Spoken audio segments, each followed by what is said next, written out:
Bom dia, boa tarde, boa noite. Vamos começar o PET volume 4, de Geometria Espacial, semana 1.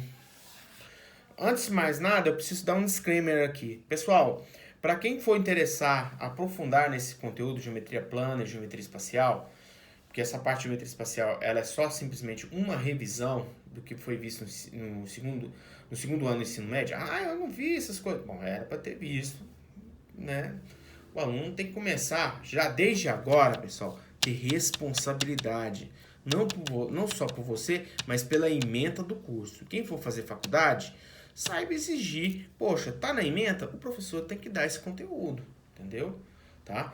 Cobra. Você tá pagando, cobra, certo? Mesmo sendo pública, certo? Você tá pagando com imposto. Então, gente, saiba exigir as coisas.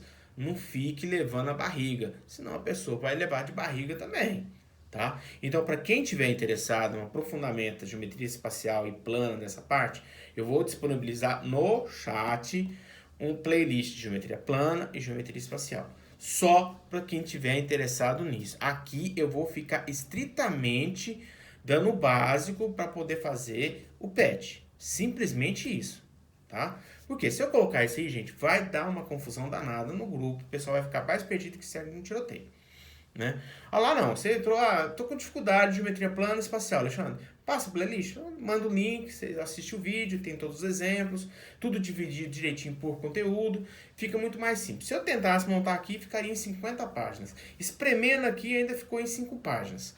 Então, gente, fica assim. Quem tiver interessado, peça lá no chat, que eu vou passar para vocês essas playlists, tá? Por enquanto aqui é só simplesmente uma mera revisão rapidinho do que você vai poder usar no PET. Tem algumas aqui que você nem vai usar no PET, mas tem que ser referido, né? Para você ter aquele vontade de ir nessas playlists e dar uma olhada, né? Porque realmente tem que saber, seja para concurso, seja para o vestibular, seja para um curso técnico e tudo mais. Tem que saber, tá bom? Então vamos começar pela área dos triângulos. Vamos começar pelo triângulo qualquer. O triângulo qualquer, gente, vocês já estão manjados, né? A área é base vezes a altura, né? Dividido por 2. Não tem mistério nenhum, certo? A altura, lembrando que é o segmento, né? Que vai de um ponto da... Você pega do vértice do triângulo e fazendo um ângulo de 90 graus com o ângulo oposto a ele. Então, tranquilo, né? A altura de um triângulo. Certo? Quando é o triângulo retângulo, a diferença é que a altura é um dos lados.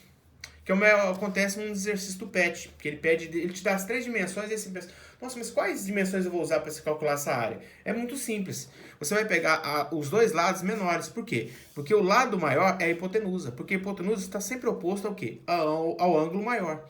Qual que é o ângulo maior do triângulo retângulo? O ângulo de 90 graus. Então você pega as medidas menores e divide por 2 e você acha a área do triângulo retângulo. Tranquilo.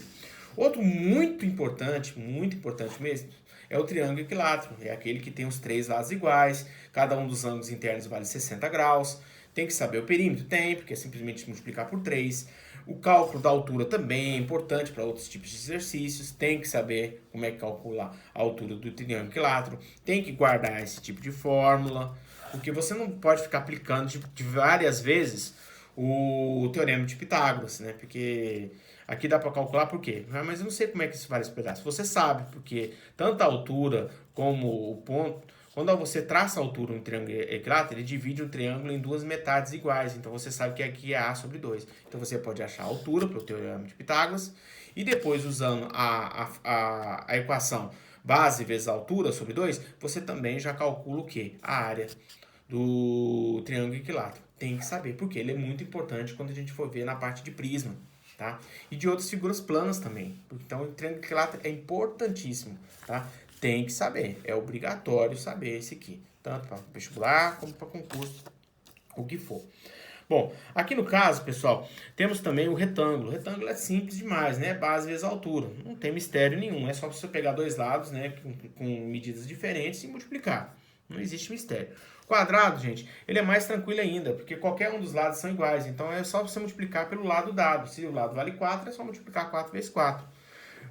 Saber o perímetro de um quadrado, que é simples, é só multiplicar por 4, certo? A área da figura, como já foi referido, e a diagonal também, que a diagonal, mesmo caso, é bom você guardar, ou você pode simplesmente aplicar novamente o Teorema de Pitágoras para achar a diagonal, tá? Lembrando aqui, gente, que o conceito aqui do SP significa perímetro, porque você também pode usar o P sempre só para semiperímetro, tá? Bom, como falei, né, tudo aplicado aqui para o Pitágoras, mas o mais interessante seria guardar do que aplicar o teorema, porque é questão de tempo, né, que você vai ter.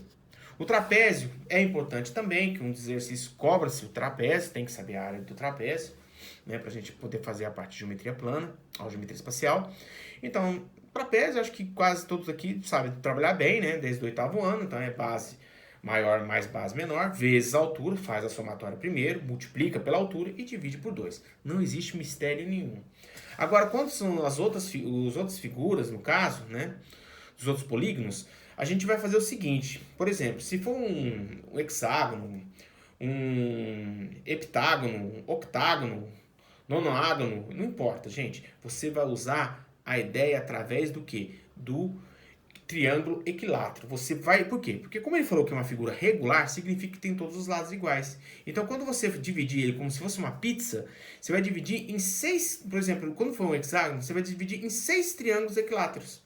Então, você vai pegar a fórmula, a equação para o cálculo da área do triângulo equilátero e multiplicar por 6.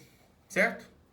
Se fosse um heptágono, você multiplicava por 7. E se fosse um pentágono, multiplicava por 5. Então é muito simples, é muito simples. Perímetro nem precisa dizer, né, que é mais simples ainda, como é uma figura regular, todos os lados são iguais. Por exemplo, se o lado valer 2, é só multiplicar por 6. Se fosse um pentágono, multiplicava por 5. Se fosse um heptágono, multiplicava por 7. Se fosse um octágono, multiplicava por 8. Entendeu, pessoal? Como é muito importante a equação da área do triângulo equilátero, ele é essencial para calcular qualquer outro tipo de figura, claro, excluindo os quadriláteros e excluindo o próprio triângulo em si, mas você usa ele para você calcular os outros polígonos, seja qual for o número de lados. Lógico, né? Sempre, mas no vestibular, sempre que vai cair mesmo vai ser o regular, ou seja, que tenha os lados iguais. Então você vai aplicar o quê? A área do cálculo do triângulo equilátero. Muito tranquilo, certo?